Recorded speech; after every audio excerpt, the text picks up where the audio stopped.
old world material obtained. 今のように空からの光はなくなってしまう状態のことです。そして日の光が届かない夜の国にはドラゴンという空を飛ぶ大きな Dragons still exist. On June 12th, 2003 AD, a giant statue fell from a portal in the middle of Shinjuku, Tokyo. The resulting crash decimated buildings and instantly killed over 56 people. The media and world governments at the time had no idea what to make of the situation. Rumors circulated that the statue's appearance was some sort of strange terrorist attack, maybe even aliens. The statue seemed like it was depicting a woman with no hair and an extremely long tongue. The statue didn't arrive alone, however. Along with it came a flying red creature, which upon closer analysis appeared to be a dragon. According to the data, dragons are magical dinosaur-like entities. They're capable of breathing fire and are believed to be sentient and intelligent. They can even communicate via telepathy. Apparently, you can always tell a dragon is close by a distinctive, strong, smelly odor. Gross. As far as we know, that red dragon that arrived with the giant statue is the first dragon in documented history.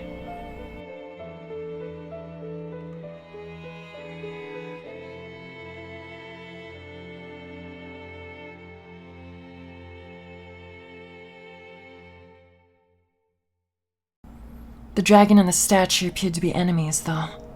They engaged in combat with one another. The statue made loud, ear-piercing bell noises that could be heard from miles away. The noises created magical rings of power that the dragon somehow dissipated.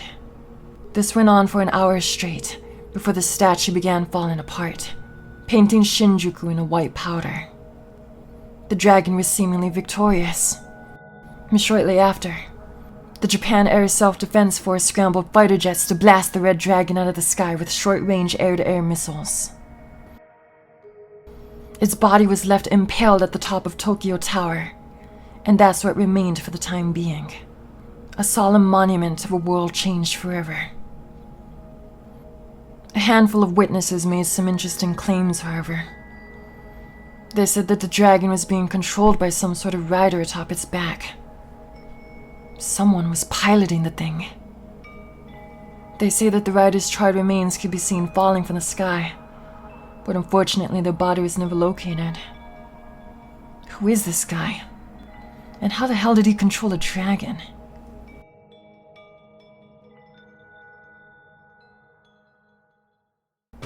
In 6230 AD, the android war against the alien and machine lifeforms raged on, in a brutal, never-ending conflict. The androids at the time were solely known as the Army of Humanity, a joint military force with one purpose: taking Earth back from the aliens and preserving human culture. The androids fought with any weapons they could salvage: spears, swords, guns, anything that could penetrate a machine's exoskeleton. The war was taking its toll against the androids, and many were losing their will to fight. Along with it, their will to live. Androids could never achieve any meaningful victories against the machines. That wouldn't just result in furthering their evolution. Many android resistance members are hesitant to even kill, due to fears that it'll only contribute to making the machines even more dangerous.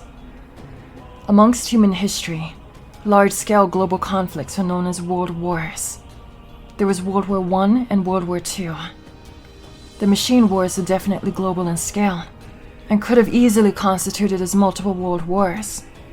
But they went on for so fucking long, the androids just referred to them as World War whatever. The androids were in a constant race to produce more and more combat units to counter their casualties.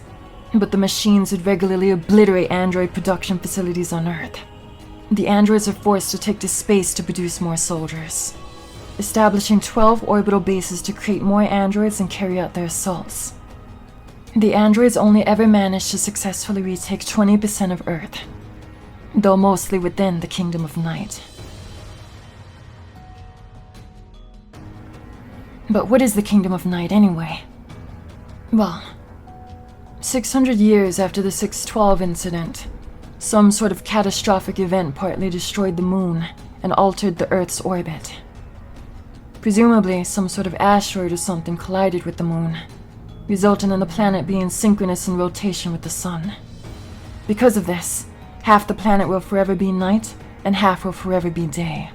The day side of the planet is referred to as the Daylands, and the night side is known as the Nightlands, or in other words, the Kingdom of Night. NieR has never been able to conduct operations in the Kingdom of Night due to limited satellite range. Many NieR defectors make it their end goal to escape into the Nightlands, because the bunker won't be able to reach them. Androids do live and are produced within the Night Kingdom, though. They are still considered to be part of the army of humanity.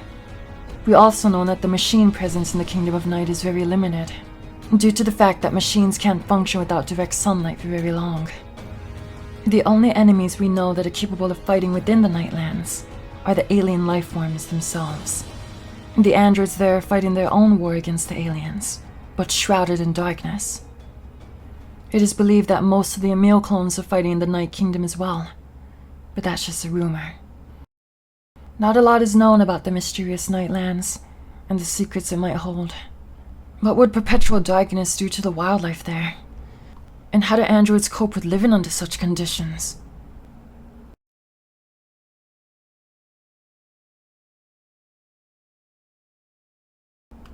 Recently, data surfaced suggesting that in 6230 AD, the androids used dragons to fight alien life forms. You heard that right. Actual dragons. The same creature that came with the giant statue during the 612 incident. These weren't just HO229 units with wings. These were actual magical beasts. The following is data from a weapon story from an android named Accord. The production and deployment of new dragon weapons began to support the war effort in the Kingdom of Night. Some used to believe that the phrasing dragon weapons suggested that it might not have been actual dragons they were talking about, but perhaps some sort of weapon made from elements of the red dragon. But this new transmission here suggests almost undeniably that actual dragons somehow exist in the Kingdom of Night, and they were used to fight the aliens. If this data is true, where did the dragons come from? Did androids manage to create a portal to the same dimension that the giant statue came from? Or did the red dragon just reincarnate? Somehow, within the Kingdom of Night, there's a capability to travel through space and time to different universes and timelines. Any android capable of controlling that sort of power might just be the most dangerous being in the universe. And some data hints that a new type of alien weapon was created to specifically fight the dragons in the Night Kingdom.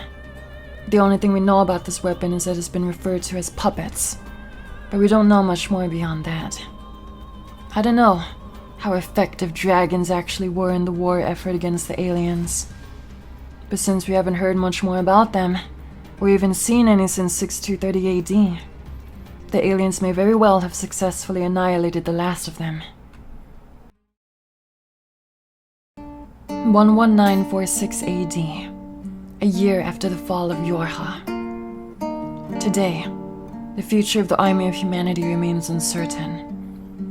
Most androids continue the fight against the machines, though some are just aimless wanderers, playthings for the breeze. Yorha was supposed to be our ultimate weapon against the machines.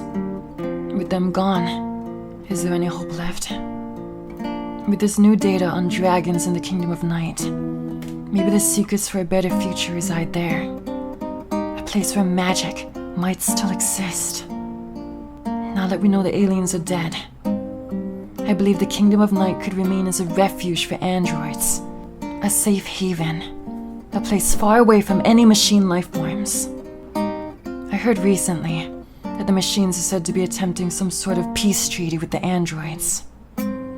Don't fall for it again. Machines can't be trusted. End report.